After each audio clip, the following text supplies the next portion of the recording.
പ്രകൃതിദത്തമായ ചേരുവകൾ മാത്രം കൊണ്ട് തയ്യാറാക്കിയ ചക്കപ്പഴം വൈൻ. ഇത് എങ്ങനെയാണ് ഉണ്ടാക്കുന്നത് നോക്കിയാലോ. അതിനായിട്ട് ഈ ചക്കപ്പഴത്തിൻ്റെ ഒരു 1/4 ഭാഗം മാത്രമേ ഞാൻ ഇവിടെ എടുക്കുന്നുള്ളൂ. ചക്കപ്പഴത്തിൻ്റെ കുരുവും ചകണിയും പാടയൊക്കെ കളഞ്ഞ് ഇവിടെ എടുത്തിട്ടുണ്ട്. ഇനി ചെറിയ പീസായി കട്ട് ചെയ്തെടുക്കാം. ചക്കപ്പഴം ചെറിയ പീസായി കട്ട് ചെയ്തിട്ടുണ്ട്. അത് ഇനിയൊരു ഭരണിയിലേക്ക് നമുക്ക് മാറ്റാം. ഇതെടുക്കുമ്പം ഒന്നിൽ അല്പം പോലും വെള്ളം തൊടാൻ പാടില്ല. വെള്ളം ഉണ്ടെങ്കിൽ അത് ചീത്തയായി പോകും. അപ്പോൾ അത് പ്രത്യേകം ശ്രദ്ധിക്കണം. ഇടയ്ക്ക് ഇളക്കുന്ന സമയത്തൊക്കെ ആയാലും മരം കൊണ്ടുള്ള സ്പൂൺ എടുക്കാനൊക്കെ ശ്രദ്ധിക്കണം. അതിലേക്ക് പഞ്ചസാര ചേർത്ത് കൊടുക്കാം.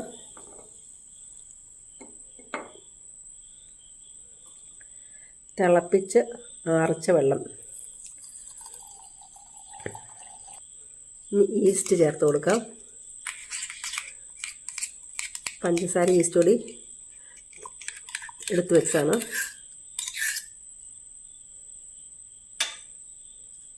ഇനി പച്ചരി കഴുകി ഉണക്കിയത് 2 ടേബിൾ സ്പൂണ്. പട്ട,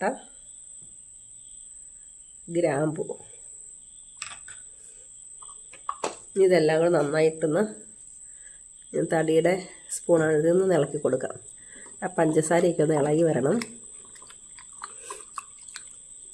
ഇനി ഇത് നന്നായിട്ട് ടൈറ്റ് ചെയ്ത് അടച്ചു വയ്ക്കാം. എന്നിട്ട് അധികം ഡാർക്കായിട്ടുള്ളൊരു സ്ഥലത്ത് ഇത് നമുക്ക് എടുത്തു വയ്ക്കാം. ഒന്ന് ഇടവിട്ട ദിവസം ഒന്നുകൂടെ ഇളക്കി കൊടുക്കണം. ചക്കപ്പഴം വൈൻ എടുത്തു വെച്ചിട്ട് ഇത് 3ാമത്തെ ദിവസമാണ്.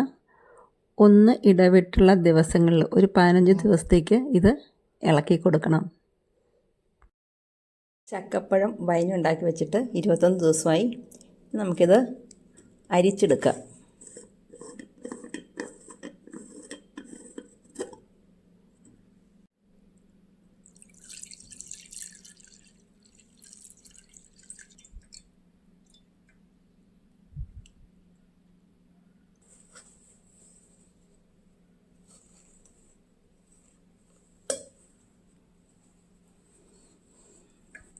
വൈൻ്റെ നല്ല സ്മെല്ല് വരുന്നുണ്ട്.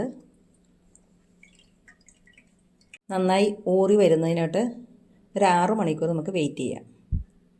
വൈന് നല്ല നിറം കിട്ടാനായിട്ട് കുറച്ച് ക്യാരമൽ ഉണ്ടാക്കാം. അതിനായിട്ട് ചൂടായ പാത്രത്തിലേക്ക് പഞ്ചസാര ചേർക്കാം.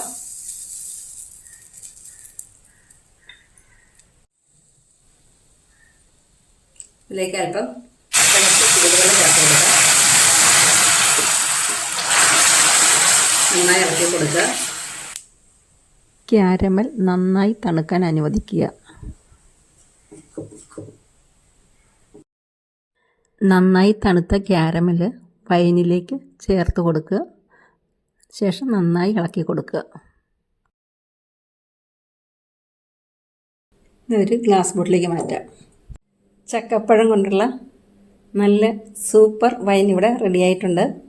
എല്ലാവരും വെച്ച് നോക്കിയിട്ട് അഭിപ്രായം പറയണേ. ഇഷ്ടപ്പെട്ടാൽ ലൈക്ക് ചെയ്യാനും ഷെയർ ചെയ്യാനും സബ്സ്ക്രൈബ് ചെയ്യാനും മറക്കല്ലേ. Thank you for watching.